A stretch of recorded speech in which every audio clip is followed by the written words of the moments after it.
It's up for grabs now! Magic ball from Bergkamp to Patrick Vieira! Oh, would you believe it? Oh, right, what a way to get it! Fabulous solo goal by pierre-emerick. Champions.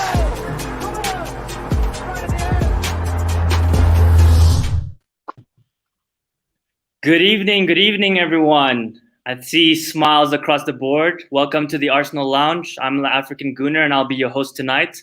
Want to do an introduction to my wonderful panelists that will be joining us tonight. We'll start on the right with Mr. Slavia.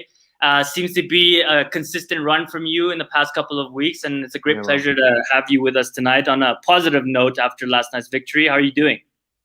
I appreciate that, man. Yeah, it's all good, man. After last night, everything's good right now. Yeah, so pretty good. Thanks, man. Awesome. I know you're excited to get into it, and I'm sure we all are as well. And we'll move on to Brandon. I know you're doing a little bit of babysitting duties, but still always ready to talk about Arsenal and really brainwash the little ones to be an Arsenal fan pretty soon. So how are you doing, man? Mate, good. How can you not be good after last night? Seriously. I just hope you don't poo on me. Hopefully not.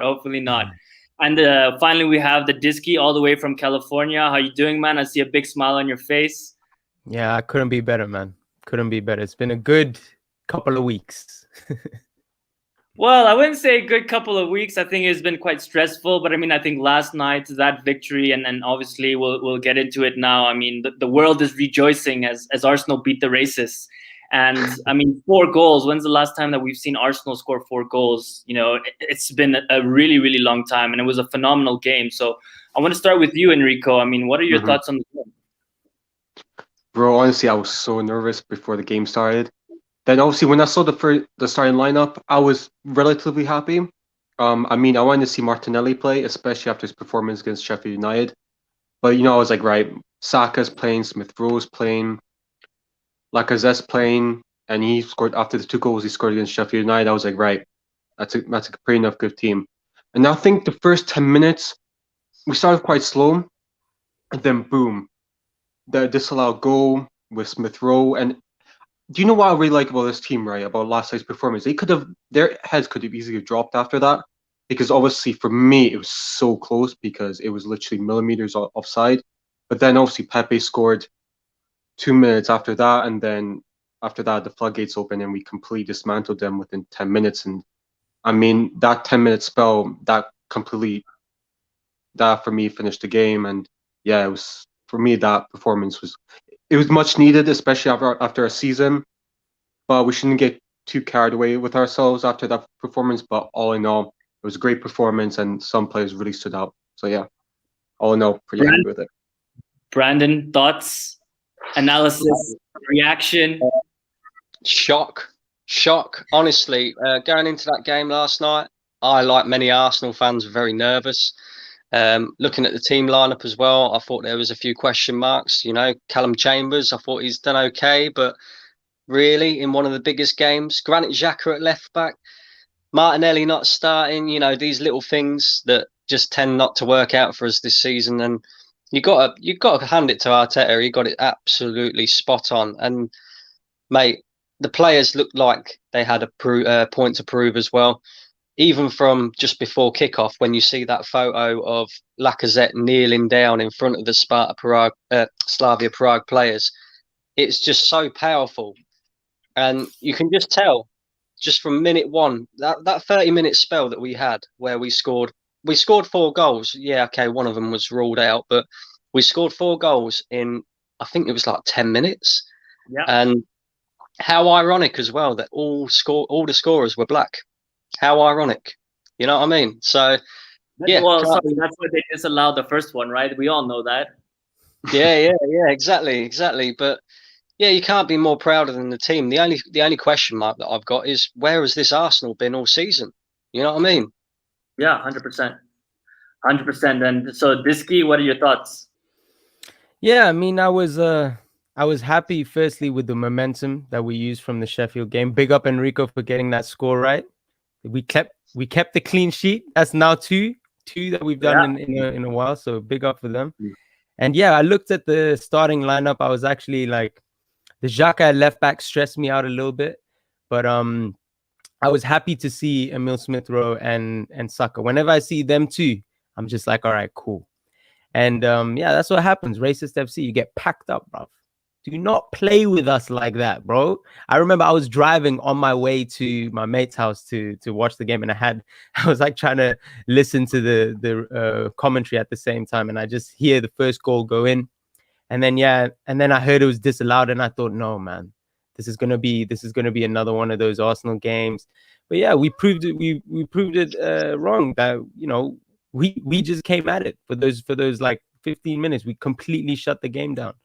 And it was a different Arsenal side that I hadn't seen in a while. And yeah, I'd like to see more of that.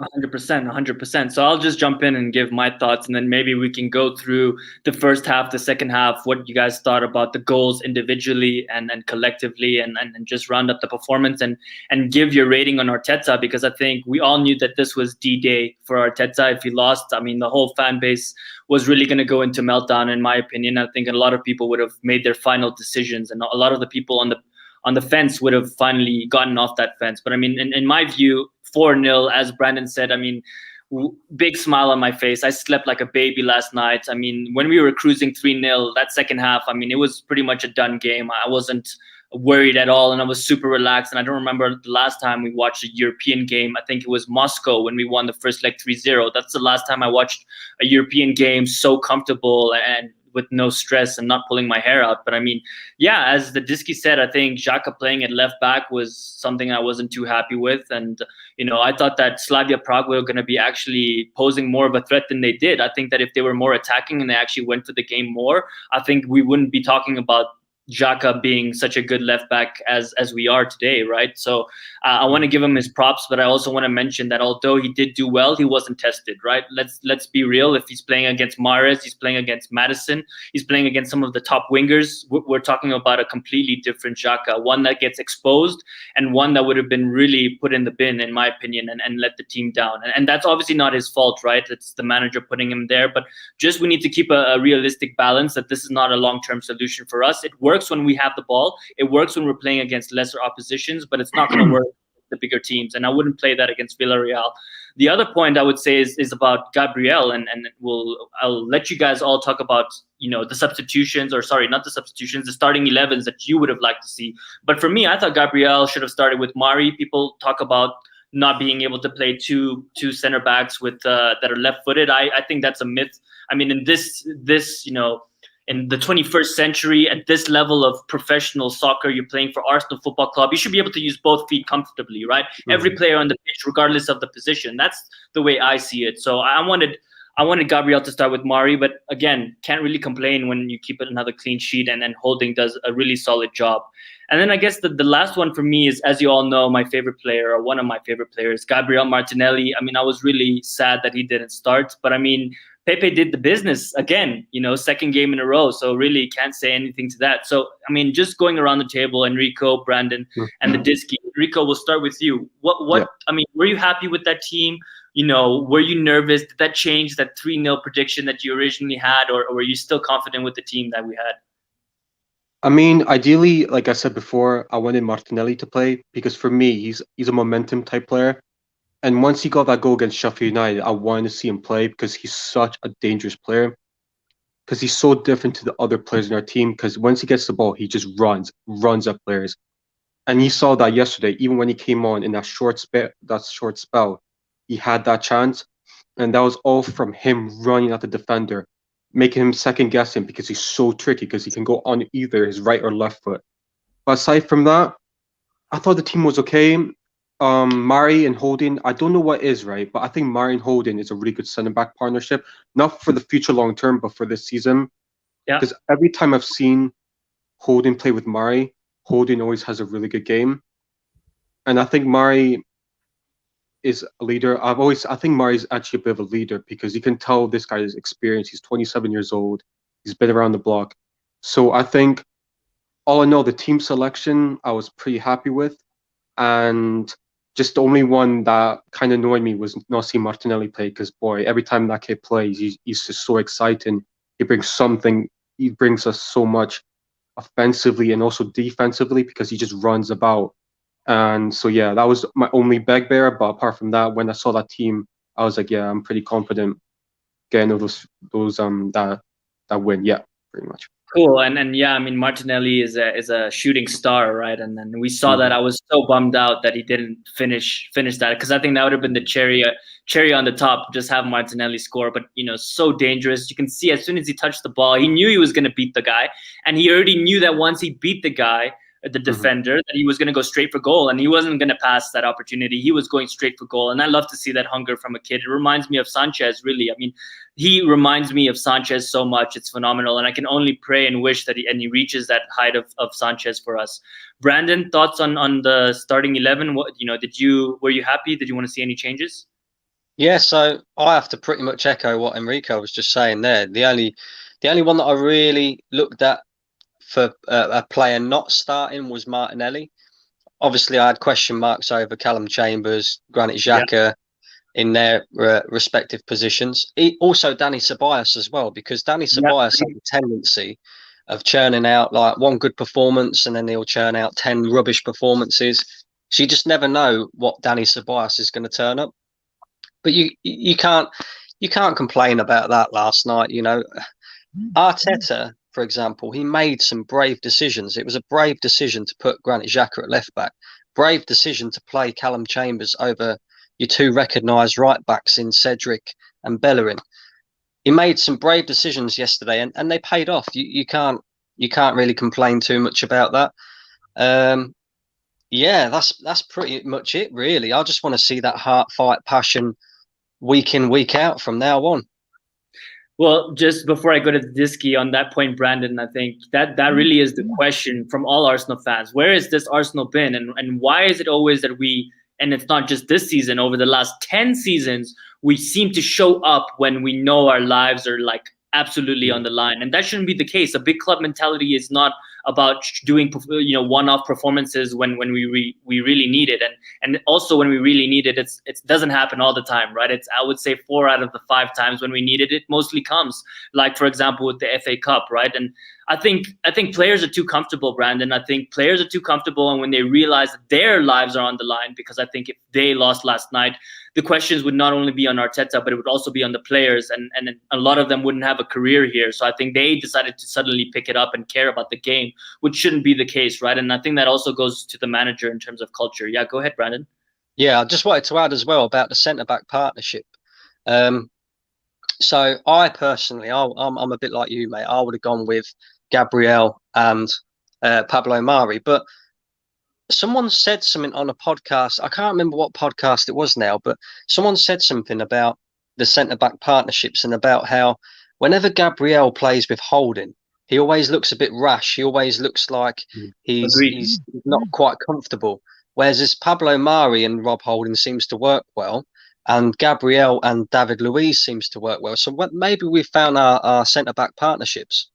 Do you think that the reason that is because we're playing against lesser opposition? Again, I'm not saying it doesn't work. I've seen it work, but I'm saying it's not against the best teams. It's not like we're playing Liverpool or Man City or Chelsea or United or even Leicester City or Wolves, right? We haven't seen that partnership in those type of games. So I want to stay kind of balanced and say, okay, I want to see it first in those type of games before we say, okay, that partnership works. But for now, you don't fix it if it's not broken, right? So yeah, let's move on to the Disky. Thoughts?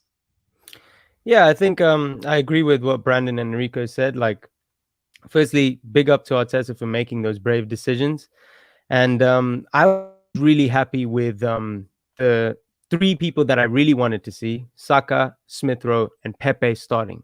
Pepe, this guy has done it in the Europa League time and time again. What is it like? He's involved in 9 goals now, 4 goals and 5 assists. He's done incredibly well there. And it's like he has some sort of like confidence, more confidence in the Europa League than he does in the Premier League, but hopefully it'll translate. I think in terms of the partnerships, I don't know. I thought that if they had put Gabriel and Mari in a game like that, I'm not sure. I think it would have been too risky in that kind of game to have experimented like that.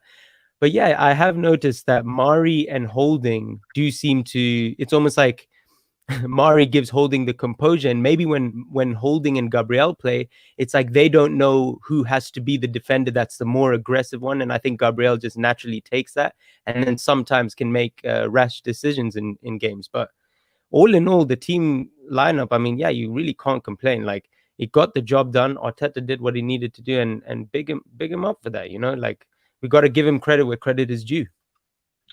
Cool. So I think, I mean, want to go into the goal scorers that Arsenal had. We had obviously 3 different goal scorers, and Lacazette scoring 2 goals, Pepe scoring a goal, and Saka scoring a goal. And I wanted to just touch on that and break down basically your emotions when those goals go in. And I just wanted to touch firstly on Nudrin's point about slandering Pepe. And listen, I mean, we can criticize players, and I think it's always fair to criticize players as often as we can, because we love this club and we watch these players more than anybody else really does. And for me, in my opinion, as long as it's positive criticism and it's fair criticism, it should be the case that fans are allowed to voice their opinions. And just on that point, I mean, listen, last week when I came on here, I gave Pepe his props for scoring that goal. And again, last night, I have to give him his props. This is what you pay £72 million for, right? This is what I've been calling out Pepe to perform and make an impact like this. And it seems that on the left wing, he's so much more comfortable. But then again, I want to bring balance to this conversation and say, Pepe still has a couple more gears to go. He still has much more consistency to prove before I change my mind. Yes, he was phenomenal last night, but remember, it's against Slavia Prague. Remember that it's not been consistent, and people have said that he hasn't been getting consistent games. Now he's played 2 games in a row, and let's hopefully see Arteta give him more games. And if he continues to prove himself like this, then I think fans will change their tunes and really showcase, you know, the love for Pepe that some fans are seeking. So yeah, just let's break down the goals. I'll start with Brandon and switch up the order a little bit. Brandon, you want to break down all 4 goals and your thoughts on them? Well, first goal. Well, let's start from the disallowed goal, shall we? Let's just start from that. I mean, great run by Bukayo Saka again, driving at defenders, which is exactly what we want to see him do. And yeah, unlucky from Smith Rowe to be offside, unlucky from Saka to hit the post. And then from then on, you just see the hunger in the players, you know. And that first goal, Emil Smith Rowe, 2 players to get that ball to Pepe. He did so well in that as well. And let's be real, if that was Kevin De Bruyne, people would be talking about that more. Do you know what I mean? 100%. And Pepe, nice scoop to finish over the goalkeeper. He looked hungry from minute 1 angle as well. Yeah, tight angle as well. Again, Bukayo Saka running at defenders, putting pressure on them, and he wins a penalty. Easily dispatched by Lacazette. As soon as I see him walk up to that penalty, I knew it was going nowhere but the back of the net, because he just looked cool all night. He just looked like a cool cucumber. You know what I mean? And then Bukayo Saka, he fully deserved his goal. He fully deserved it. He was man of the match for me, Bukayo Saka, yet again. Which I'm kind of like, I'm happy about, but I kind of also feel like we're maybe relying on this kid a little bit too much. Do you know what I mean? So it's time for other players to step up, not just in this game, but in other games as well, and take the pressure off the lad a little bit. But nah, excellent performance. And then, of course, the 4th goal just wraps it all up. Lacazette scores again. That's 2 goals for him in 2 games. Well, that's 4 goals for him in 2 games now, and he's hitting a bit of form, you know. Yeah, talking about, form, consistency. I mean, this guy is, everything that he's touching is turning to gold right now. I've never seen, this is the Lacazette that we bought for 50 million, right? And listen, I mean, I still think we should sell him, you know, at the end of the season. We shouldn't really sympathize and change and kind of feel bad about it. I mean, he needs to win us this Europa League and go out on a high, which I think a lot of players, including xhaka and a lot of these other players, El Neni, this is the final stretch for me, really. Show the Arsenal fans that, like, you know, you mean something to this club, and move on and let us, you know, get some money out of this, right? Like I said, winning the Europa League, I think, increases his value. We can sell him for 35 million, make back some of the money we spent on him, and move on and buy a new striker. And I want to go to the Disky. I mean, Aslan here saying you just got back from a shampoo ad for shoot.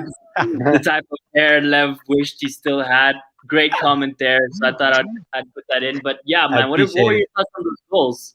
Man, I love them. Yeah, even with the disallowed goal, which was such a fine margin, by the way. And I hate that UEFA doesn't show. They're just like, you're not gonna know. Just sit there and wait. Like, why not just show it? And then they show it like afterwards. But it was really close. But just the build up to get there, and then yeah, right after, I love the fact that that didn't let us get our heads down, and we just went right back at it. Smith Rowe, Croydon, De Bruyne, man, that guy. I would think we've won. I read a statistic aftv put out. It was like, what? We've won 12 matches since Christmas, and he started in 10 of them. Every time this guy plays, it's like I've just been like, okay, cool. You know, there's some link-up partnership because it allows Lacazette to play in a specific Firmino-esque role, in that clinical role, right, where he opens up the space, and they almost play that very nice like tiki-taka football where Saka can get off and Emil can get off, and then Pepe can get off with him. And like, so, can I just interrupt you there? Just quickly on that point before you move on. I think the Disky, what is really pivotal to us is, remember with Arsene Wenger, our front three players used to interchange a lot. What we're seeing right now. Exactly. Go ahead. You can take the point. No, and I thought, actually, it's funny you said that, because I mentioned to my mates when I was watching the game, I was like, I wonder if Wenger comes in maybe on the low, just be like, hey, Arteta, you know, just do a couple things here. Make sure they interchange when they pass, they move around, and they can swap within each other. But my favorite goal was Lacazette's the last goal, because I'll be honest, I thought he hit a freshie. I thought he missed it and then like recovered and then got it. But then when you saw it play back, he is just becoming, as Brandon said, he's cool.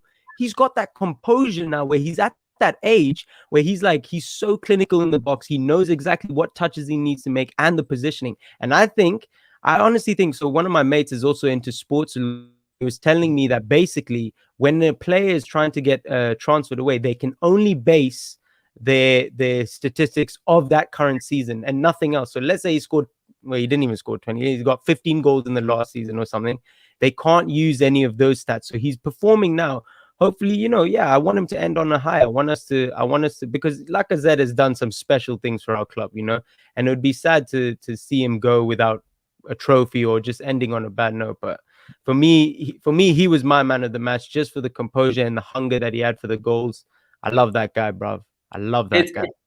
It's amazing to see what 1 week does. Last week we're talking about Lacazette missing one of the craziest chances we've seen, and this week we're on here saying clinical, amazing. He showed football, it. Man. He showed it. This is how it is, right? I mean, it's all about the result, right? It's all about the performance. If you're putting it in the back of the net, no one is ever going to say anything. Brandon, go for it. One thing you can't knock Lacazette for is he always scores in the big games. He always scores against the big teams in the big moments. That's one thing that you can't knock him for. And yeah, we was going mad about him last week, but he's corrected it this week. So, you know, got to big him up. 100%. And we'll go to Enrico. Enrico, your thoughts on the goals? I know we spoke about it a bit earlier, but I mean, just break them down. You know, going back to Lacazette, you could tell even before the kickoff started, when he sat in the center circle, he was ready. That's when you know he led by. You know, last night, right? You saw a proper captain. You could just tell from the way he sat on the center circle. Was like, do you know what? I'm going to win this game for this club, for Arsenal tonight. And for me, I personally thought he was man of the match as well. I'm going to agree with Disky. I think with Lacazette, you know, I've noticed as well. I don't know if you guys agree. I think Lacazette seems to play so much better with the Sakas and the Emil Smith Rowes. Yes. But once Aubameyang plays with him, his game seems to go down. So I think going forward, we have to play Lacazette with Smith Rowe, Saka, and Odegaard, not with Aubameyang. Because I remember when Emery used to play, when Emery first came to the club, he played Aubameyang and Lacazette up top, and that worked for a short period of time. But now I just don't think it works anymore. So for me, going forward, I think we need to play Lacazette with like a Smith or a Saka and Odegaard. And going back to the goals, man, they were all so good. Even the penalty, it was ice cool finish. It was a good penalty. But personally, I agree with Disky. I think the last Lacazette goal, and that was on his weaker foot as well. Yeah. That was on his left foot. And that was like ball and bins, man. It was such a good finish. And also, he did a little drag back because the defender fell, right? Yeah. And he used his right foot to drag it back and then hit on his left foot. It was such a good finish. And obviously his celebration as well when he tried to do the Pepe with the, you know. So yeah, I thought Lacazette was good. The Saka goal again was so underrated because it was not just the way he approached it, because he gave the keeper with the eyes, because the keeper was thinking, oh, he's going to go bottom left, but he went bottom right. And that just shows how much of improvement Saka is becoming. I think a lot of people say that Saka still needs to improve on his finishing, but that game, last night's game, has proven that he can finish by the fact he just gave the keeper the eyes, and literally the keeper had no chance, especially with that mask on, you know, even though he had injury. But Oh man, that's funny. But yeah, but I mean, yeah, no, honestly, I think all the goals were good in their own different way. The Pepe one as well. I'm surprised he didn't even go down, because even before he took the shot, you could see there was contact, and the fact he kept his balance and to still score that goal shows really good. Like, just he was concentrating, but all goals were good in their own different ways. So for me, yeah, man, they were good. I was impressed. 100%. And I guess so. I'll give my thoughts on it quickly before we move on to the next topic. And I mean, we're talking about Lacazette is undroppable now. How does Aubameyang come back in this team? Because one, you know, we can't take Pepe off that left wing right now. He's playing consistently.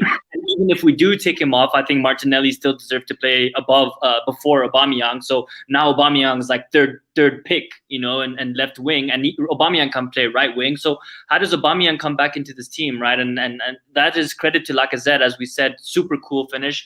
I'll start with the offside goal. I mean, Saka, oh man, he was so close, so close. You know, you want those to go post in, baby, and this one just didn't for some reason. And when I saw Smith Rowe putting it in, I was ecstatic, and I think we were all celebrating. And then as soon as, I mean, I didn't even consider that it was offside until obviously we were waiting. And once it takes long, you know that it's going to be disallowed. And, you know, with our luck, even for whatever reason, is definitely going to be disallowed. So was really bummed out that happened. And as the Disky said, I mean, it was really unfortunate that they don't show the replays. I think that's really, I guess it's unfair. And I don't know why there's a difference between Europa League and Premier League. If Premier League is able to show us the replays, you know, why can't they do that?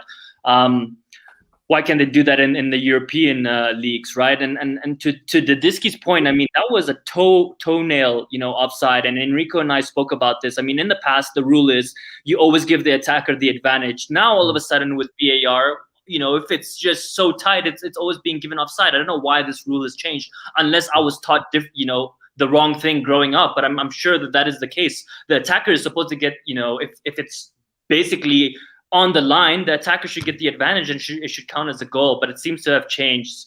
But yeah, I mean, moving to that first goal, Pepe, I mean, giving me a heart attack, man. I honestly thought he held on way too long. I thought he missed the opportunity, and then I was going to be upset, right? And he had the coolness to finish it. I don't know how he did it, because that angle was super tight. And I mean, yeah, I think it was a bit lucky in my opinion, but we take those. And as long as he can keep delivering like that, I'm going to be super happy with him.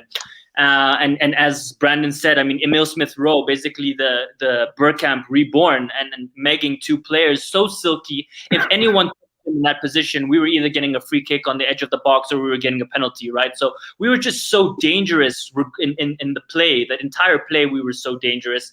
Moving on to the second goal, I mean, Saka, he's just too good, man. I mean, his touch and stuff, it's like Messi-esque, you know what Messi's gonna do, but a lot of the times he nicks the ball right before anything happens, and then it gives away a foul, right? And that's what top players do. They it's not that they're doing spectacular stuff all the time. Sometimes they're doing basic things, but they're just better than you. They're just gonna get to the ball before you and nick it away because they know that you're gonna come.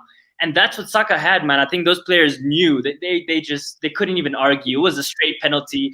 I didn't even really go to VAR check, and I was watching Lacazette's penalty like this because that goal was super important. I think it really just changed the tie for us and put it in the bag. I think once that goal went in, it was pretty much game over, and the racists knew that it was time to pack their bags and go home. And I don't think that they tried at all, to be quite honest, because I was expecting 5-6 goals because I thought they were going to come for it because they had no choice. But it seemed like they were just trying to save face more than actually get back in the tie. I think they just didn't want to get more of a spanking than they already did.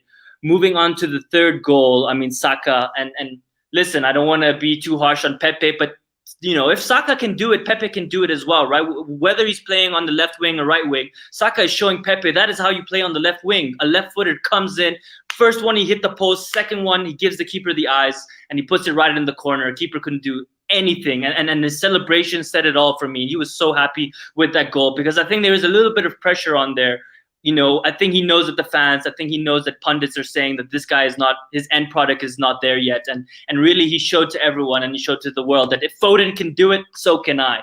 And I was really happy with that goal. And once that third goal went in, it was just cruising. It was just cruising, man. And I mean, I was hoping for more goals, but at the same time, I think that the game management that we had yesterday, that was some of the best game management I've seen from Arsenal in a long time. That was professional football. And as Arsenal, we have never been culturally aligned with being able to have game management. That has always been Arsenal's problem. We've always been able to score goals, but not been able to manage big games. And I think Arteta is bringing that to this team.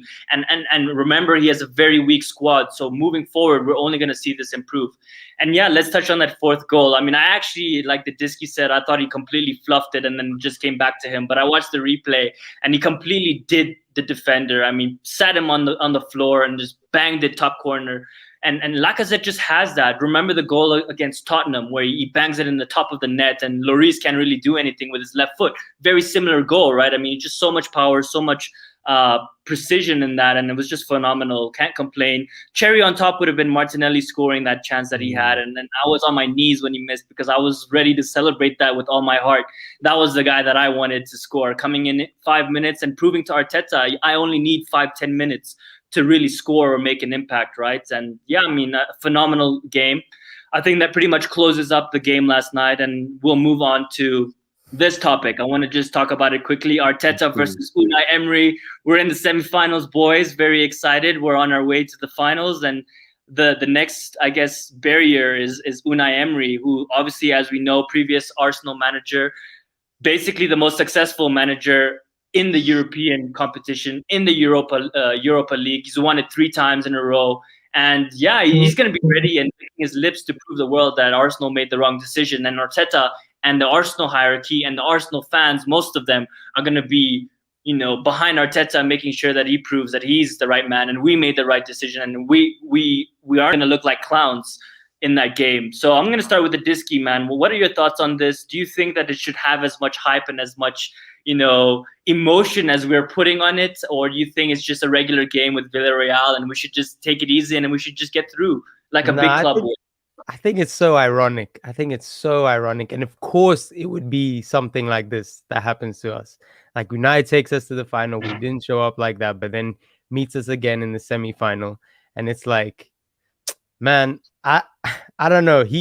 I watched the Villarreal game, and I would say that Alcacer is definitely a player that we should look out for. But in terms of the actual game itself, what it's going to be, I think it's going to be exciting, man. I think this is the type where like everyone, even the players, have to be like, okay, I'm going to play for you, Arteta, because we know in that final those players did not play for Emery. That was the biggest joke of a game, the one against Chelsea, man. That was so disappointing.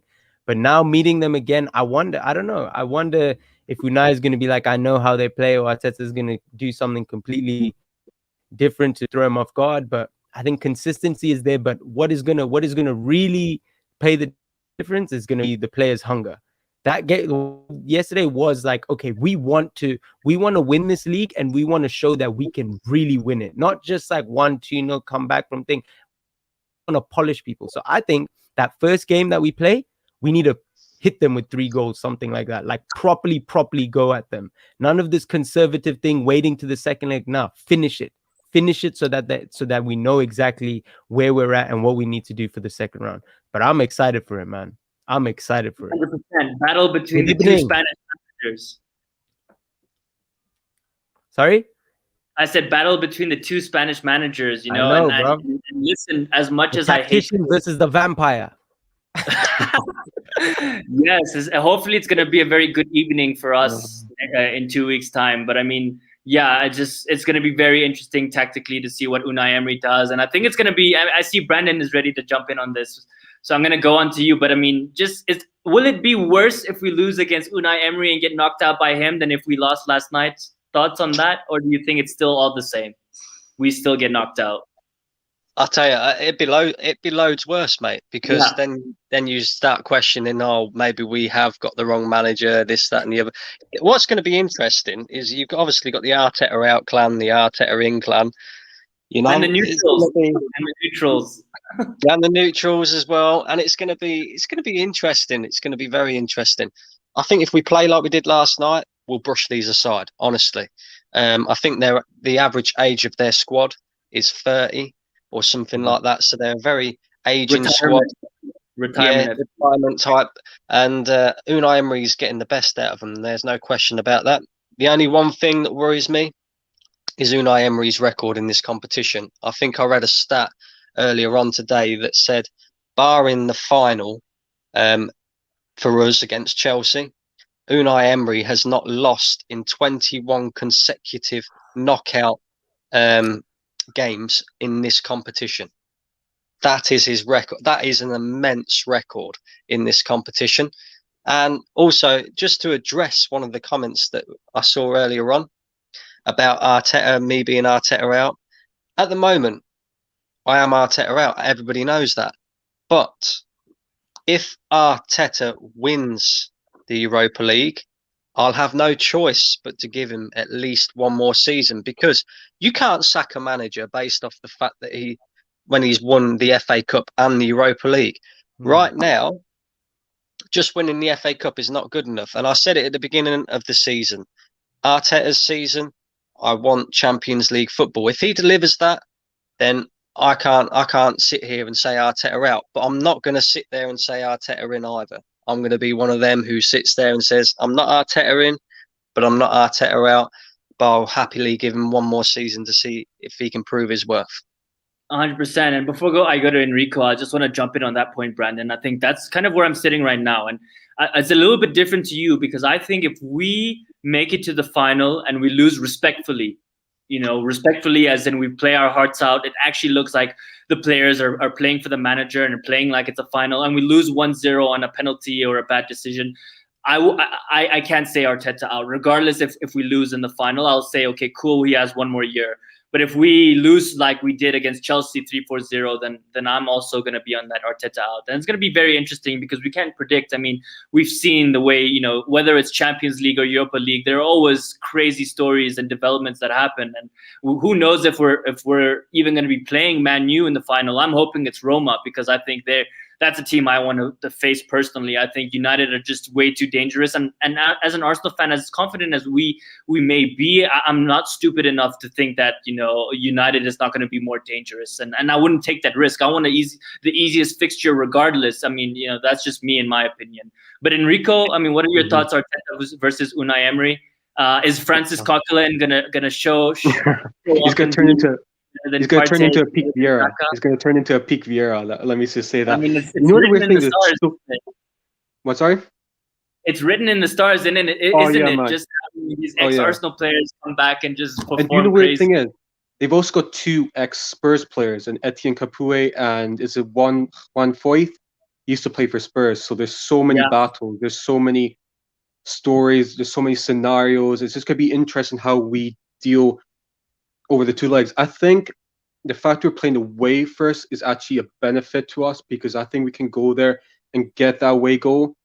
I think they're going to play with a 4-4-2 with Gerard Moreno and Paco Alcácer up top. So, and they're two very dangerous strikers. And they got Pau Torres, they got Raul Albiol, players who are seasoned veterans. And I do agree with Brandon, they do have a lot of aging players, especially in midfield, so we can target that. But I just want to go there and just prove a point and be like, yeah, we did make the right choice in getting rid of Emery. I want to go there and win 2-3-0, clean sheet, and then come back to the Emirates and have, you know what I mean? Just because, that's the dream. I'm laughing and smiling. That's the dream, bro. But reality is it's going to be a tough game. Coquelin will probably turn into a prime Vieira. So it's going to be a tough game either way. And their striker is very deadly right now. I don't remember his name, but I mean, I think he has 20. Moreno. Yeah, Moreno. Yeah, he's been scoring bangers, and it's really funny because under Emery, basically we had a golden boot in Aubameyang, and it seems like Emery does really well with his main striker. He seems to get a tune out of them, so that's going to be really interesting. They also have Carlos Bacca, and he's like 35 now, so they do have some older players, but they also got some good talented players like Pau Torres. He's a center back that I wanted at Arsenal before, obviously, but now they've do have a good team, so we can't underestimate them, because they will have players that are going to be fired up, especially with Unai Emery in charge, because he will want to prove a point and be like, yeah, you got rid of the wrong manager, you know? So I think, yeah, it's going to be a tough game, man. Home and away. We know next week we have a break, so next week's show we'll talk about predictions and our starting 11s. I'll leave that to next week, and obviously anyone watching live or watching on playback, drop your comments, drop your predicted 11s or starting 11s that you would like to see Arteta go with. And I want to just quickly move on to this weekend's game and understand what your guys' thoughts on if this is an important game at all, or if we should just play the kids. And before I go to Brandon, I want to just everyone in the chat, thank you very much for being here tonight. Really appreciate it. If you're watching this live or on playback, please like and subscribe to the channel. We do a lot of great content here. And yeah, I mean, I'm going to be opening the floor in the next 15 minutes for fans to come on and ask the panel whatever questions they have, or just basically give their reactions and be able to enjoy and rejoice with us about our brilliant performance last night. But yeah, Brandon, thoughts on this weekend's game? I mean, for me personally, means absolutely nothing. Play Aziz, play Balogun, play Martinelli. I mean, not trying to risk Lacazette and get an injury or anybody like that. ESR, Saka. I mean, we can't go into that Europa League semi-final with any injuries apart from the ones that we already have that we know. Yeah, no, I agree. I'd certainly reap some changes, definitely. I think the likes of Saka, Smith Rowe, you know, players that have come back from little niggly injuries that they keep picking up. Lacazette, like you said as well. Certain players in that team that I would say, look, just rest for this one. I'd certainly give Balogun a shout and see what he can do. See if he can prove, you know, a bit of a point and what have you. He's just signed a new contract. Yeah, definitely reap the changes. I do still think the game's important though, not because of where we are in the league and where it can take us, but more because of let's keep that winning momentum going. Let's keep that confidence high, and hopefully that will see us through. Cool. I totally agree with you, but I think we should have a strong enough team against Fulham. And I mean, we know at the beginning of the season that was the first game of the season and we completely destroyed them, right? And they haven't been performing in the last few weeks from what I've seen. So we shouldn't be scared about them. I mean, I think Martinelli and Ketia, I mean, Reece Nelson, all these guys should be getting a chance now. And let's give these guys, I mean, the reason for me is not about winning the games, although of course I want us to win all the games till the end of the season, but for me really is to raise their price tag, because I want some of these guys out in the summer, and I want us to raise as much money as possible to actually give Arteta the best chance to get the players that he wants. And for me, it's time to let these guys shine and prove themselves so that we can actually sell them on, right? But yeah, let's go to Enrico. I mean, thoughts on this weekend, man? Do you think it's important? Who would you like to see? Do you think Aziz should get a chance? You think that you know, maybe Cedric should play? I mean, Bellerin maybe, because now obviously he's not a first team player anymore in terms of starting right back. What are your thoughts? I think we should rest Partey. He's a player that I would rest personally. He's a player that is so fundamental in that midfield that if he gets injured, we go back to square one, because even the past two performances, you can see that his level's risen up. So I'd personally rest Partey. I'd bring Martinelli in. Obviously, Balogun would be a good chance. Just go. I would even bring Matt Ryan in. We've barely seen the guy. Give Leno a rest. Maybe put Matt Ryan in goal. And the thing is as well, I agree with Brandon. I think it's a big game for us because we want to keep that winning momentum. And it's also a big game for Fulham because Fulham are actually fighting for survival. And they're only like 3 to 4 points off the drop zone. So for me, I think it's going to be, I think Fulham are going to go all out because they have to get 3 points. Whereas we can maybe hit them on the break, or we can go be proactive, or be, you know. So for me, it's going to be a tight game, but I would definitely bring in some of the youngsters. Definitely Martinelli, the guy for me needs to be given chances, because this is a kid who's hungry, who's had his injuries the past season, couple of years, and you can tell that he's bulked up, he looks quick, he looks stronger. Just give the kid a chance, because one thing you're guaranteed with this kid, he's going to give it his all. And for me, it would also give Arteta a selection headache, because if you can see that Martinelli's going to come in, produce every time he plays. It's going to give him more options, more, So for me, I'd definitely bring in some of the youngsters, but also keep the basis of like some of the experienced players. So I'd play Mari, I'd play Cedric. It has to be the right blend, because you can't just play all the youngsters. It has to be like the right blend. But yeah, that's what I would do personally. Cool. The Disky, thoughts on this weekend? Yeah, I mean, I want Arsenal to keep up the momentum. I would love another clean sheet. I would love a couple of goals.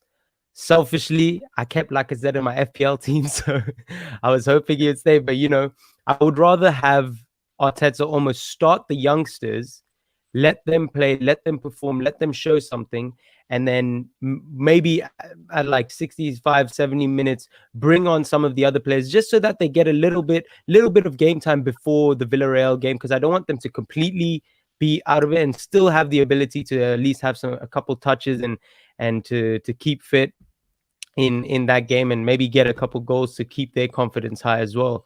But yeah, I would love to see Balogun. I would love to see, Nketiah. I would way rather just see Balogun in there, honestly, and Martinelli would be really awesome. And then yeah, aside from that, I hope we keep that momentum. I hope we score a couple goals, man, because that's what we need. 100%. I think that's 2 games where we've scored three great goals, I think, in the last Premier League game as well against Sheffield United. So for me, I think we need to continuously just keep scoring, and I think that will build confidence. I think the reason Lacazette is performing like this is because he scored 2 goals against Sheffield United, and He has that confidence to put the defender on the ground, right? And unfortunately, it's taken really long to get to this point, but I mean, I won't complain. At least we've gotten there, and it seems to be, I guess, culturally deja vu with Arsenal. Every season in the last 10 games under Wenger, all of a sudden Arsenal becomes the superstar team that we all know we can be, right? So cool. I think that closes up that section, and I want to move into the fan camp section. As you guys know, on the Arsenal Lounge every Friday, we get fans to come on and ask questions, and so we have a couple of people sitting in the back, and I'm going to be bringing them on. And we have Kossi. Kossi, welcome to the Arsenal Lounge. How are you? I'm fine, Lee. How are you doing, Lee? I'm doing good, man. And I prefer you not call me Lee, because then people will think I'm Lee Judges, which I wouldn't mind.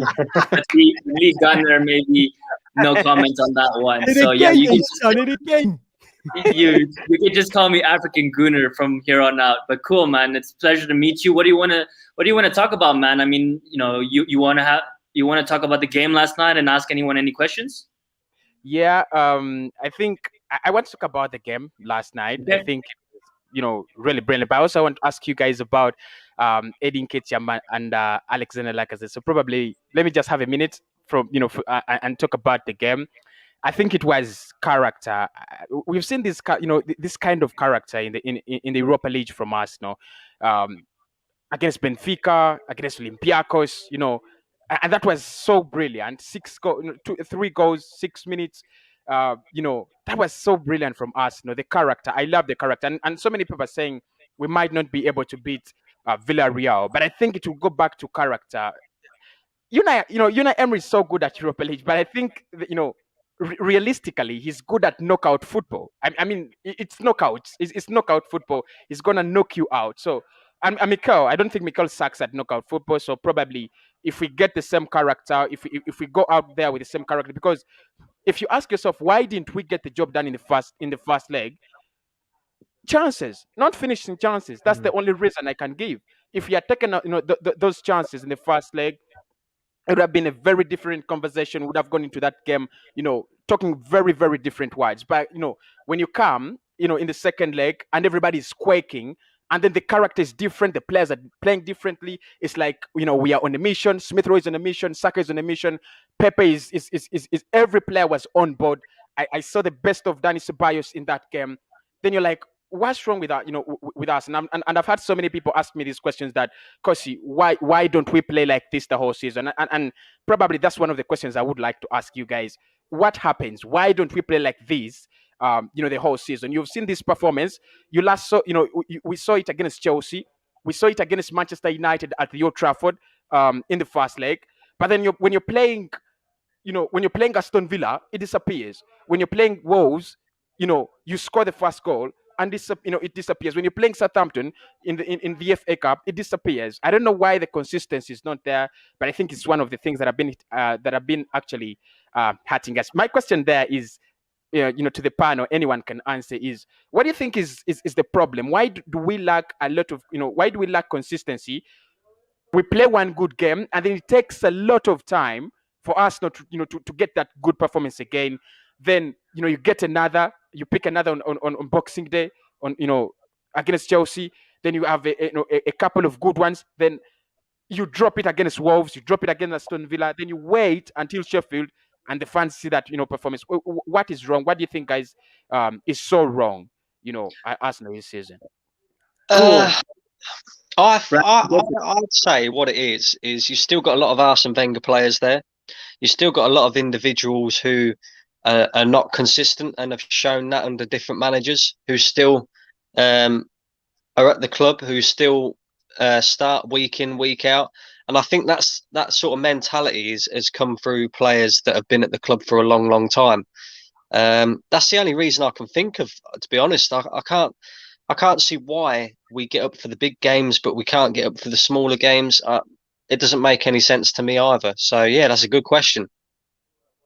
Yeah, you raised very, very good points, Kosi, and I guess I'll let Enrico and the Diski answer as well, and we'll all answer this. I guess from my point of view, it's we don't have winners, man. We don't have winners. That's what I think it is, because it doesn't hurt these players to lose games. When you look at Sanchez, you look at some of the best Arsenal players, they're on the floor crying, for missing a shot. I mean, not even losing the game, just missing a one-on-one opportunity. They're on the floor just pulling their hair out, and that's the difference. These are competitors that are willing to win at all costs, and people talk about, Heung-min Son and how he got smacked in the face and he was pretending and stuff. I'm sorry, man, that's a winner's mentality. He got smacked in the face and he took advantage of it. Remember when Tierney against Chelsea, one-on-one, he gets himself in a position, as soon as he gets touched, he goes on the ground, and that's just winning mentality, and it's professionalism that a lot of these players don't have in our team. The other thing I would say is the repercussions. There are no repercussions to these players playing badly.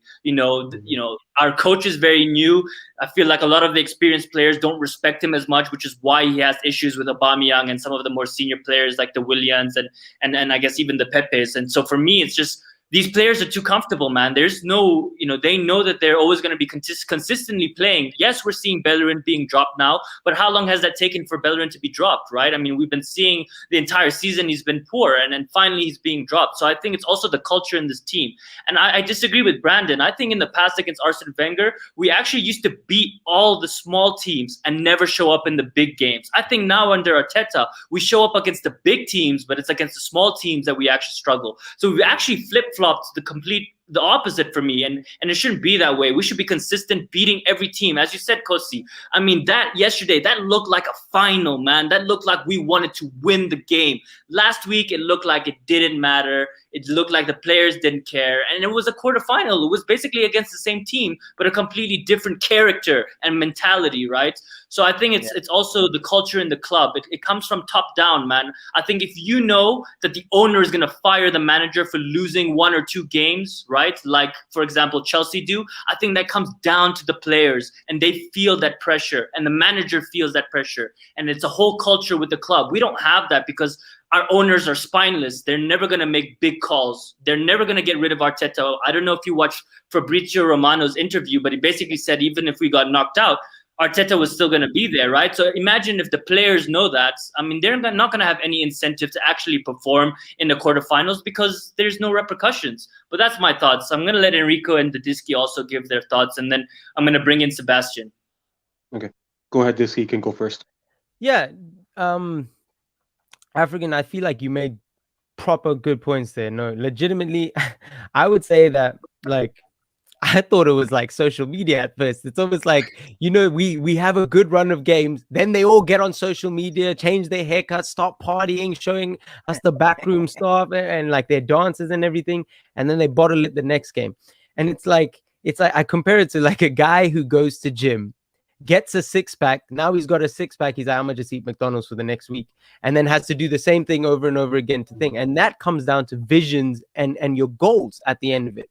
And as you said, how many winners do we have, and how many people are very comfortable in their state? Like, how many people are at a certain age living comfortably with their family in London, getting paid a certain amount of money? They're fine with that. And then, as you said, it comes from the top down. Does Stan Kroenke even know what the Europa League is? Probably not. Probably not. And if he doesn't have that, then what's his name? The whole board, the rest of all those guys there, Jonathan, his son, and everything. Do they really apply the pressure then on Arteta? And then Arteta doesn't have that pressure. So the players, are they really going to want to fight for him and play for them? And now it's about something like, I feel as though the players are realizing that some of them in the team have a lot to prove, have something to prove, and then others don't. Others are very complacent and very comfortable in where they are in their lives, because we have to look at them as players. They're also human beings with families and everything like that. So there's like a certain degree that they're gonna either want something or just be internet. Another thing that I thought about is, maybe fans, like, I think that's another thing that definitely puts pressure on Arsenal. And we've seen it in games where, they haven't been performing first half or something, and then the fans have really, I recall that Tottenham game where we were losing and then came back to win, and all the players said, man, it was all the fans that literally put the fire under their arse and got us the win. And I think that, like, fans definitely have a big impact on it. And, I'm hoping within the next years or so, like, we can get back to that, because I would love to see this Arsenal team with the support of our fans, like, properly pushing them where we can go to. Because right now I feel like they're using external sources to fuel their fight, and some are showing up and then others aren't. Cool. Before Enrico goes, I just want to jump in on that point, because I think it's a good point, and I actually disagree with it, because in my opinion, before, Arsenal has been always known as the team that the fans is the reason why we lose. We put too much pressure on the team. We get upset at every single player and we cuss them and whatever, and therefore they don't perform. I'll just ask you this question, and this is the best analogy that I can think of on the top of my head. When we play on a Sunday league, there are no fans, and we still want to win every game. So why do these players need fans to be in the stadium to be winners? That's my question. We are normal people, and we fight to the death for our own teams. When we play on Sunday league, whatever we do, we fight to the death. I'm sure of it, and there's no fans there encouraging us. We're playing because we love the game and we love the sport, and we're just competitive and we want to win, right? That's just our mentality. These players should have that as well. So the Disky can go, and then Brandon can jump in, and then Enrico, I'll let you go after that. I feel like it has something to do with, and I've noticed, I don't know where it comes from, but I've noticed Arsenal love like a story. They love a battle. They love something holding on to their thing like that. That's the wrong culture. That's what I'm saying. I mean, I don't know how to change it, but that's the fact of the matter. That's where we're at right now. I don't know what these guys think. They're living in a movie and be like, man, it'll so nice at the whole story if we lose these and then we come up with that fight at the end. And it's like, I feel as though they love that, because you see them on social media, how they are after games. They celebrate like they won the whole thing, and they know they do it for the fans. And I think they need us, and I think we do have a big impact. I totally agree with that. I'm hearing a little bit of feedback. Everyone.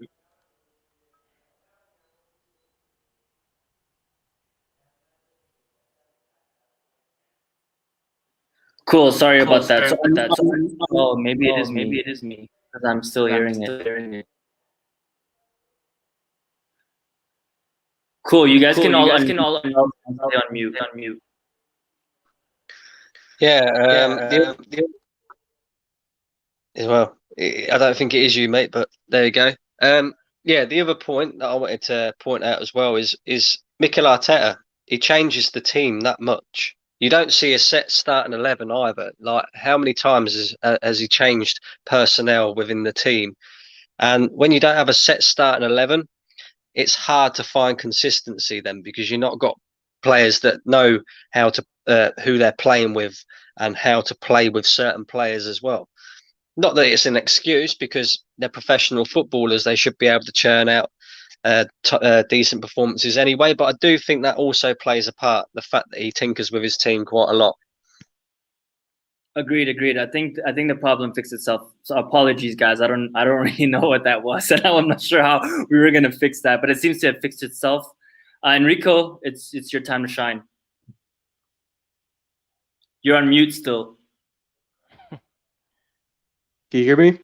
Yeah, we can. Go ahead. Yeah, I agree with all the points that you guys made, but do you know one thing I've said I think Arsenal have always have an issue with? We are too reactive. We're not a proactive club, and this is going back behind the scenes and also on the pitch. Look at the West Ham game, for example. We were 3-0 down. We should have started that game on the front foot, but we didn't. And we had to react from 3-0 down. Why cannot we take the initiative in these games? Why cannot we start the games with a fast tempo? Why does it take 1 or 2 goals down for us to be like, right, no, we need to start kicking on? And that's our issue, bro. I think we've got a lot of players. I agree. I think we've got a lot of players who are so inconsistent. 1 week they play amazing, then the next week after they're inconsistent. And until we don't get rid of these players who are consistent enough, we're going to keep having these discussions week in, week out. And for me, it's a whole collective thing. I personally think we're too reactive. We need to start being more proactive on the field and stop letting other teams come on to us, because that's what I've seen the past couple of weeks. And the prime example was West Ham away. We were 3-0 down, and then we're like, oh crap, we need to start playing. It's just that's not that. At a club of Arsenal size, we should not be doing that. And maybe that's because of some players, but I think that is such a fundamental problem with this club, that so many of these players, they just seem to turn up when they want to turn up. It's not like if they lose, they're like, that's fine. We don't have enough of the tyrannies of this world. The guy who has won league titles, and people keep saying, oh, but it's the SPL.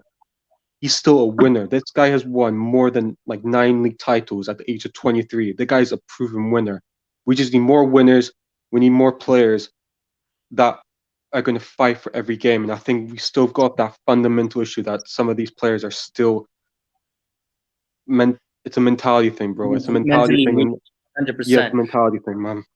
Kasi, thank you for coming on and asking obviously such a good question. As you can see, very different opinions across the board, and we hope to see you next week. Enjoy the weekend, this game, man. Cheers. Cool. I mean, before we bring on the next guest, which is Sebastian, I think, when he brought out Ceballos, it actually made me realize that none of us actually talked about him, and he was actually really, really good. And that's just shows how many good players we had last night, that we forget about some of the ones that actually performed really well. And I know Brandon and Enrico, we've spoken about this before, but I mean, Ceballos playing for a contract, still don't think we should keep him. I think we should milk whatever we can out of him. We've seen way too many mistakes from him. And I mean, regardless if he continues at this rate, I mean, I want him to help us as much as possible, but I think we need to move on from him. But I just thought that was a good point to bring up, because none of us actually brought it up, but I think Ceballos did have a very good game. Okay, cool. I'm going to bring on Sebastian, who's been waiting very patiently. Hi, Sebastian. Are you on mute? Yeah, you're on mute. It's your time to shine. What do you want to ask the panel? What was your reactions to last night? I know personally that you were quite gassed with yesterday's performance. And yeah, man, what's your thoughts?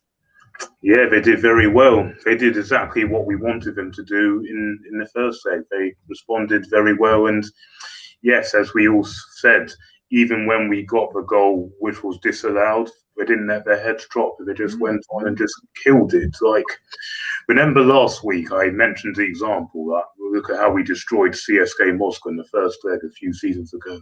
They did exactly that last night, which is what you want to see.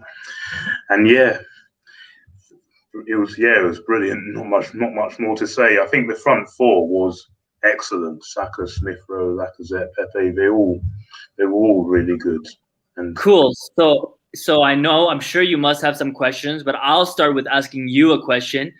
Does Odegaard get back into this team when he's fit? Because we saw ESR last night performing one of the best, performances as a 10, really. I mean, that's what we expected from Ozil, the last 3 seasons. And we're seeing Emil Smith-Rowe come in and do, basically, I think he was performing even better than Odegaard. And I don't see how we spoke about Aubameyang coming back in this team and Lacazette performing. I don't think Aubameyang comes back into this team at all. And Odegaard, who we all love and we saw play brilliantly, how does he get back into this team now?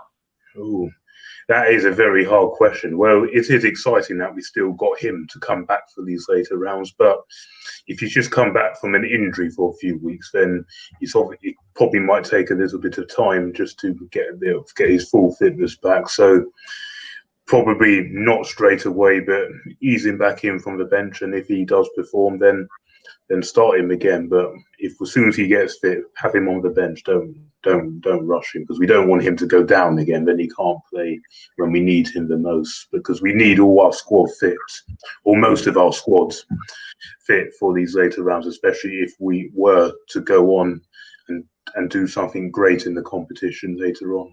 But yeah, So two questions, and then you can ask anyone on the panel any of your questions. The first question is, what is your thought on Fulham? And not only Fulham, what is your thought on the rest of this Premier League season? How important is it to you? What would you use it for? Because we're obviously not going to make top 6 or top 4. I think that's totally out of question. I think the realistic fans know that that's out of question, and it doesn't make sense to risk some of our players. And then after that question, I want you to answer, how you feel about Villarreal and Unai Emery in the semifinals. Good evening. Good evening. Yeah, well, the thing is, even though we're not in any competitions, I think a couple of you said it, we still need to use these Premier League games, still need to try and win them, and still need to use them for confidence, because you want to be going into these games with confidence. So yes, of course, I'm Arsenal. I will always want us to win every single game, no matter what, unless it stops Tottenham from winning the league. But yeah, we have to win every game. How we would go for how we would line up for Fulham, I would actually rest quite a few players for this, because don't forget, we also have Everton next Friday. And then it's nearly a week's rest before the Villarreal game. So bring them back for Everton just to get them firing again. But I think for Fulham, you can rest a few players, rest Saka, maybe Smith Rowe, give the likes of, even give Reece Nelson a go, Martinelli a go. And yeah, just change. You can change it up a little bit for that. Just get some confidence. I think we should be beating Fulham at the Emirates, even though they've got everything to play for. I still think we should do it. But and thoughts on the semi-final? Oh well, I'm telling you now, that's going to be a really tasty tie. Obviously, it's a little bit different to the last 2 times we played Villarreal. One in the Champions League final, one in the Champions League quarter-final, where we got through. But of course, it's Unai Emery. Of course, it's always heated now, because there'll be all this debate about, should we have sacked him? Who's better? All that. And we can't knock about his record in this competition, because it is very, very good. But I just wish he did it with us when we're in the final and didn't do what he did. But like you said, they have got some really good players, especially their striker, and the way they play, they do play a good high pressing game. So hopefully the team will be able to cope with that. But yeah, I do think we've just about got the better team, but there isn't an awful lot in it. And if the players play at their very best, like we know they can do, we've seen last night, we've seen at Spurs, we've seen at Chelsea, etc. We definitely can beat them. And then whoever is in the final, we have to do this. We have to do the same thing, regardless if it's Man United and Roma. What I'm saying is, there's no team in this competition that is much better than us. They're not on the level like PSG, Bayern Munich, Man City, etc. They're not. We can do it. If we can do this, if we're on our game, just on our game, and the manager has to get things spot on like he did last night regarding team selections, tactics. But yeah, it's exciting to see, even though we've not had a good season, there's still something to look forward to. Just to use to our advantage. I can feel your enthusiasm and your excited, and I can feel that through the screen. And it's amazing that we actually still have something to celebrate. We can still talk here with smiles. Our season is still alive. We've had such a bad season, and we've had such roller coasters, and it's just great to see that fans around the world still have slight hope that we can actually achieve something. And regardless if it's like last season. I mean, I don't think anybody cares how we win it as long as we win it. I think that's the most important part. So there's someone else in the background, Sultan. I'm going to bring you on shortly, but I'm going to give Sebastian an opportunity to ask the panel any question that you have or that you want to discuss for a couple of minutes. Yes, I have got a question. Enrico, I'll give this question to you. Okay. The left back situation. Obviously, we're not likely that we're going to have Tierney. Maybe in the final, if we get there, we could have him. But would you continue playing xhaka at left back? Because even though he's done very well there, I'm still not sure. Would you play Cedric? Would you play Saka? Because I'm still confused. I don't know who is our best centre back or left back option. Man, I've got the. Yeah, man, I'm the same with you. I think with xhaka, he's not faced that winger who's going to cause him problems yet. So right now, we've seen him play against Sheffield United and Slavia Prague, and he's not been tested. So until he's been tested, we can't really say how he's going to play in that position. Personally, I don't really like Cedric there. Like, he can't do a job. He always has to count on his right foot. So for me, it's a tough situation. I don't know, man, because ideally I would have gone back to back three and then play players in the right position. So play as Saka as a wing back because he's done it before for England. But obviously Arteta is set on this 4-2-3-1, so I can't see him changing the formation. Arteta. That's my inner Italian coming out. I don't know. I just think it's a tough situation. Personally, I would go with a back three and play Saka as a wing back because he's done it before for England, and I feel if we are going to play in the final, the Europa League final, and we play xhaka as a left back, and if we do place like a Man U, I think he's going to struggle. I think they're going to target him. Oh no, you're shaking your head. I would never. If that happened before the game starts, I'm Arteta out because there's no way that you can do that, man. I mean, I agree, man. I just think I don't know. It's hard because would you rather play Cedric there then? Would you rather play Cedric as a left? I'd play anybody else but him. If you're playing Man United with Rashford, oh for sure, I would never play xhaka. Like, Xhaka is gonna die. His career will be ended along with Arteta's. Yeah.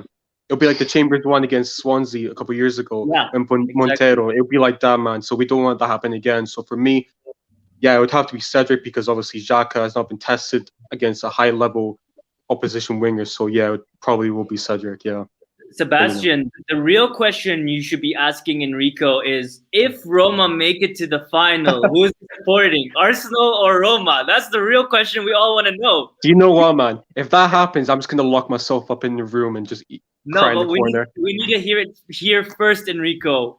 Who will you support if Arsenal is playing Roma in the final? Hey, you're putting me on the spot. This is exclusive content here on Arsenal Lounge. You're hearing it here first. Enrico, what is the answer? No comment. I'm just gonna no comment. Hey, at least it'll be a win-win situation for you. It's a win-win. Yeah. It's a weird thing because I was bored. Like all my family are Roma fans. Like everyone in my family are Roma fans. So if I told my dad, like, Dad, listen, I'm gonna be an Arsenal fan for the final, he'd probably disown me. So either way, it could go either way, man. But it's tough. Well, because I was watching both games last night, and then obviously, when Roma went through, I was happy, but at the same time, I was like, oh God. This could go badly, Well, from an Arsenal perspective, I want that to happen, as I mentioned. And Sebastian, I know you weren't on here, but I mean, I don't want to play United, man. I'm scared of them, and I'm not even gonna lie. I'm not gonna pretend. They're a dangerous team. Don't forget, they haven't beaten us. They haven't beaten us in 4. And yes, I know records go out of the window in the final, but I honestly don't fear there is that much to fear as long as we play our game. I know records go out of the disagree. window. They're too good, Sebastian. Be real, man. Bruno Fernandes will pull strings, and we know how we lost against Chelsea. It'll just be a sword in the heart if we lose another final to another English team.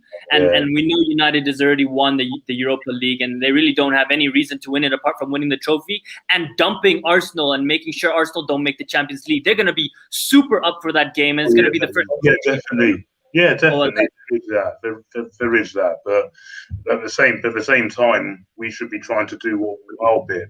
We shouldn't be. Focus on ourselves. Yeah, he is. You are right, Cool. Sebastian, it's always a pleasure to have you on, and hopefully we'll see you next week, and enjoy the Fulham game this weekend. And I wanted to thank you again for the articles that you posted. Maybe you can shout that out quickly. Yeah, no problem. What I do each week is I do an article for the podcast. I've done 3 so far. I'm going to put them into a little booklet. I've got one more lined up on Tuesday, which was a bit of a difficult one to write, but you'll see on Tuesday for one I've got. And yeah, I'm looking forward to doing it. Everyone seems to like them, so yeah, I thought I'll give it Definitely. a go. And we appreciate it very much. So Sebastian, we'll chat a bit later. Thank you for coming on. No problem. Thanks for having me again. Cheers. Cheers, bro. Cool. Well, we have 2 more people in the background, and I want to close up in about 15 minutes. So I'm just going to bring on Sultan, if he's still there. I know he's been in the background for a bit. Can you hear me? Yeah, we can. Can you turn on your my camera is bad quality now, so yeah. Cool. Bad quality. You can leave your profile picture then in that case. Oh yeah, sound. But thank you for coming on. Welcome to the Arsenal Lounge. I know this is your first time here. What are your questions? And any questions? Last night's game.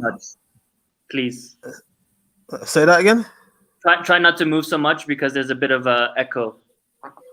Oh, all right. So last night's game, it was a good win. But we should have done better in the first leg. And we didn't take our chances, as everyone's alluded to. But there was a lot of pressure going into the game for Mikel and the players, and they done well. I still think we need to do better. Like in terms of the lineup, I wasn't happy when it came out. Of course, it's in hindsight, it's good saying that. But for me, I still don't get why Chambers is playing at right back. Like he's been playing good for the last few games, but come on, he's not our best right back, is he? Who would you play instead of him? Since you I think Bellerin and Cedric are better than him. Wow. Okay. Bold statements. I disagree, and I think from the reaction of Brandon, he disagrees as well. I want to be balanced. You're right, Sultan. Like in the last 3 games, he's been playing well, and previously I didn't have much faith in him. But right now, it's hard to make a case for him to drop because he's playing well. But I totally hear you, Brandon. What are your thoughts? I know I saw that gesture. I would say Cedric. You could argue, it's a toss up between the two, but Bellerin, nah. We even see Chambers last night, and he looks better going forward. He can actually cross the ball. He can defend better as well. He's levels above Bellerin. Levels. No way. No way. Listen, we're going to agree to disagree on that. Yeah, go ahead, Sultan. Just give us your reasons why. Of course, you can disagree, but give us some factual evidence and back your opinion of why you think Bellerin is a better case. Listen, I just think Bellerin gets a lot of stick from the fan base for some reason, particularly him and xhaka. And I get it, they've been here the longest and they've been part of teams that have failed. So that's more glaringly to fans. But I just think as a right back, overall right back, he's definitely better. Of course. So what is Sultan? What does he provide that Chambers doesn't provide, apart from his speed, which we know he's lost because, remember that recovery run against Chelsea? We haven't seen that type of speed from Bellerin in a long time, right? So what is he bringing to this team, in your opinion, that Chambers isn't bringing right now? I just think he's better on the ball, in my opinion. Okay. And I think overall he's better going forward. Yeah, Chambers is probably better crossing the ball, but I think there's more things to do in terms of beating a man going forward. I just prefer Bellerin's style of play better. I think that's what it is. Comes down to that. But listen, aside from Bellerin, Arteta, I'm not his biggest fan, if I'm being honest. I don't particularly rate him, and he has to win this Europa League. And I'll even go as far as say, if he wins the Europa League, I'd still be looking for other options, to be honest. Because I don't trust him. Any in mind? In mind, I don't know what you guys will think about this, but I've always wanted this manager. I'd go for Brendan Rodgers. I take him. I take him. I love him, man. I don't know what it is about him, but I think with the group of players we have, he'd do wonders. So that's what it is. And listen, Arteta, I just see that's the problem, right? I just hope he picks the right starting 11, and most importantly, the tactics. People ask why we're so inconsistent. Well, the reason why we're so inconsistent because his team selection's inconsistent. He needs to. The back four is always chopping and changing. We were talking about Bellerin, Chambers, Cedric. You don't know who's going to play next. We need a stable back four. I don't know if he doesn't trust some of these players. Maybe that's what it is. Because there's probably about 5-6 players that he probably trusts. Xhaka plays every game. In fact, if you're looking through our team, our starting 11, the only 2 positions he really doesn't change is Xhaka and Partey. I think every position, maybe barring Tierney, is up for grabs. I don't know. I think that's what it is. Apart from Saka, right wing, you think that's up for grabs, or is that solidified for you? I mean, well, for me, it's up for grabs. Okay. Like everyone within our fan base rates Saka, and he's a very talented kid, but he needs to score more goals for me. This is Arsenal Football Club, and if you want to get back to winning Premier League titles, competing in the Champions League, he has to do better. He has 5 Premier League goals this season. So he needs to do better alongside the rest of them. Pepe, Martinelli. So they all need to do better. Keep in mind that when you have a player like Xhaka giving away balls in the midfield, I mean, our attacking players are barely going to have any chances in the first place. I'm not disagreeing with you. I agree he does need to be better in his finishing, but I think in general we've been starved of creating chances. I think our midfield is super weak. So think about African, that as well.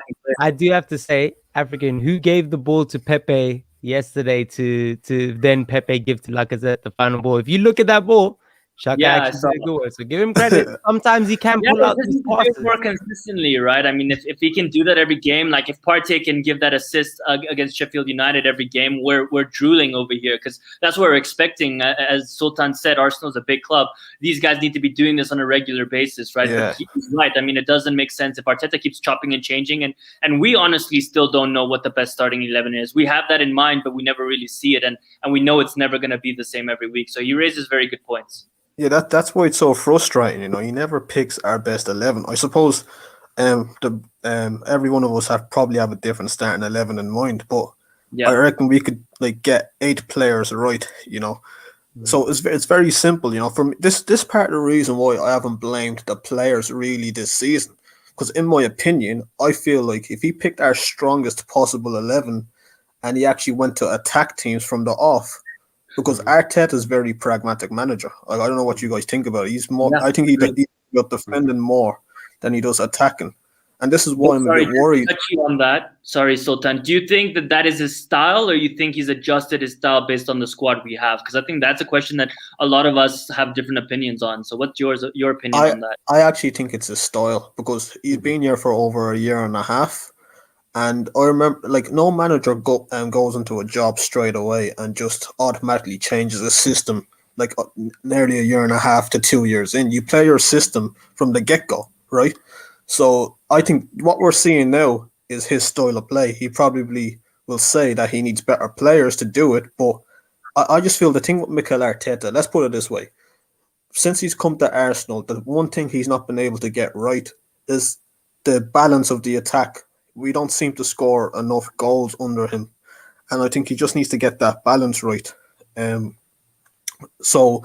listen, at the start of the season, I don't know what you guys think about this, but I feel like not submitting Ozil into the squad kind of hurt us a bit. Now, listen, people would admit Ozil was finished, he's past it, whatever. But if Arsenal were a smart football club, they would look at the situation and be like, all right, so they're clearly trying to get rid of Ozil, right? They would have said to themselves, okay, we haven't bought anyone this summer in that creative role. Smith Rowe was, I think, injured at the time. So they would have played Ozil from August till January, and they would have said, in January, Mikel, we will get you a creative midfielder, like they did Odegaard on loan. So for that 4 to 5 month period, we would have actually had a creative midfielder. and I think that's what killed us this season. And him playing, and also one thing as well is, if you remember, when he first came into the job, he came in December. From December till about March when COVID hit, we played a flat four, four at the back, and also was playing as a central attacking midfielder. Now, from January to March, we were actually unbeaten in the Premier League with Ozil playing as a central attacking midfielder. Now, then after lockdown, that's when things changed. And I think it was the game against City or Brighton, he just switched to a three at the back out of nowhere.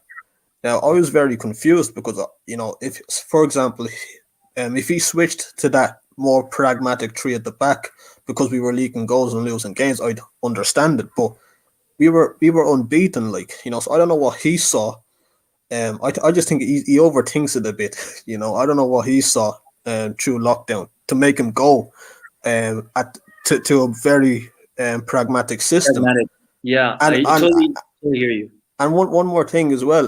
Do you think, maybe I'm giving Mikel too much credit here, but I don't know. Do you think that he changed to this three at the back system after lockdown because the board told him you can't use Ozil? So he looked at it and said, I don't have a creative midfielder, so how am I going to get the best out of my players in this system? Like, you can't be playing Joe Willock at number 10, So I don't know. Maybe he changed the system because he didn't have Ozil.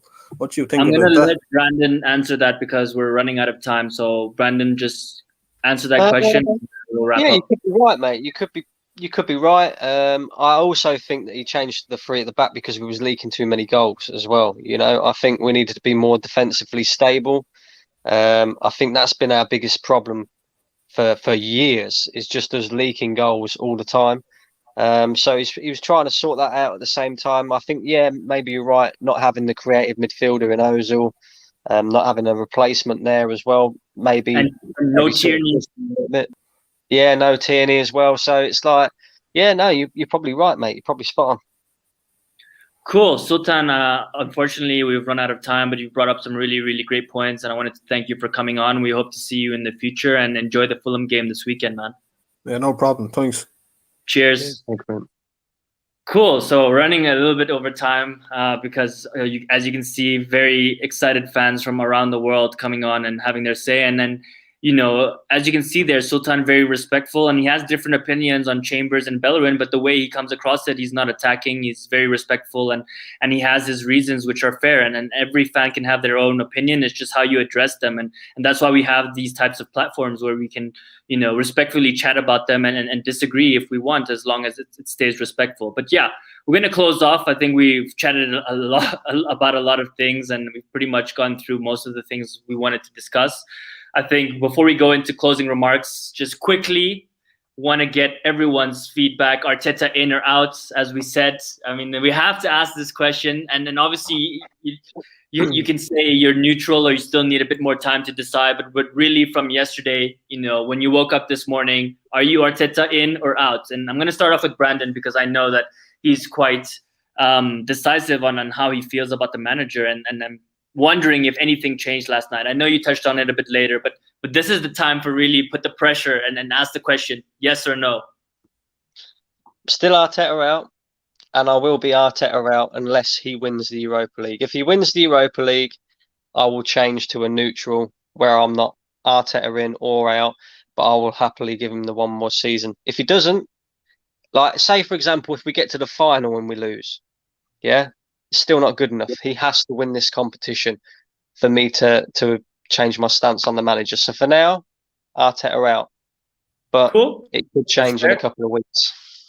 Could change in a couple of weeks, and I'm praying that it does because, I don't really care who the manager is. I just want my team to win a European trophy. I mean, I obviously haven't seen Arsenal win a European trophy, and I think I've waited quite a long time for it. So I'm hoping that this is the year for us. The Disky, Arteta in or out?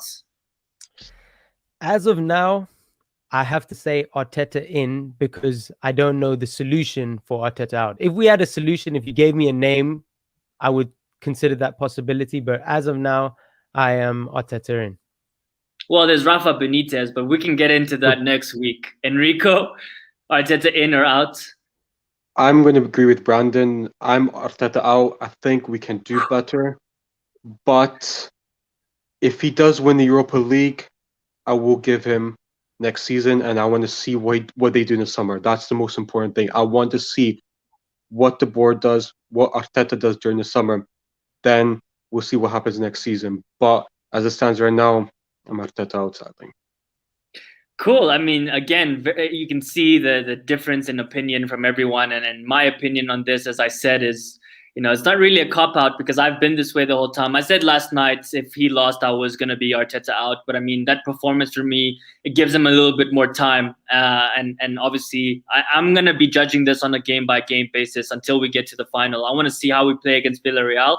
Forget the league. I don't care if we lose the next few games. Of course, I want us to win every single game, but if we lose, it's not going to be the end of the world for me. I'm purely focusing on the Europa League. That is everything to me right now. That's what I'm really just going to have sleepless nights over. And I mean, as I said, Brandon, if we make it to the final and we lose humbly, I'll give him the transfer window and say, okay, maybe you just didn't have the strong enough squad to compete with the United or Roma. Let's see what you can do. Let's see what type of players you can attract with no Europe, right? And then make a decision based on that. But yeah, we're going to close out. This has been the Arsenal Lounge. And this is the time. Enrico, Brandon, the Disky, thank you all very much for coming. I want you guys to shout out anything that you have. And we'll start with Enrico. Mr. Suave, where can we find you? You can find me on Twitter at Enrico Matis, or on Instagram at Matis Enrico. I don't have a YouTube channel, but hopefully maybe one day I will. And also, guys, make sure to like, subscribe, and share this channel. It's given me the opportunity to come on, and I appreciate what African's done for me, what Lev's done for me. So yeah, make sure to like, share, and subscribe to this amazing channel. Absolutely. Thank you, Enrico. And Brandon, I want to thank you personally. I know you're babysitting and podcasting, multitasking at the highest levels. And we just wanted to thank you for your time and give you the opportunity to shout out your channel, which I've mentioned before many times. It's great content, and I always enjoy listening to your views. No worries, mate. I appreciate the invite, as always. I love coming on and doing the podcast with you guys. And I'm going to echo what Enrico just said. Make sure you smash a like on it, and subscribe as well if you haven't already and you're new. But you can find me at Brandon AFC TV on YouTube. I've got all my socials that are linked into the channel as well. Plenty of Arsenal content on there, plenty of moaning, plenty of happiness as well. And you might also see African Gooner on there on the regular as well. So make sure you go over and check it out.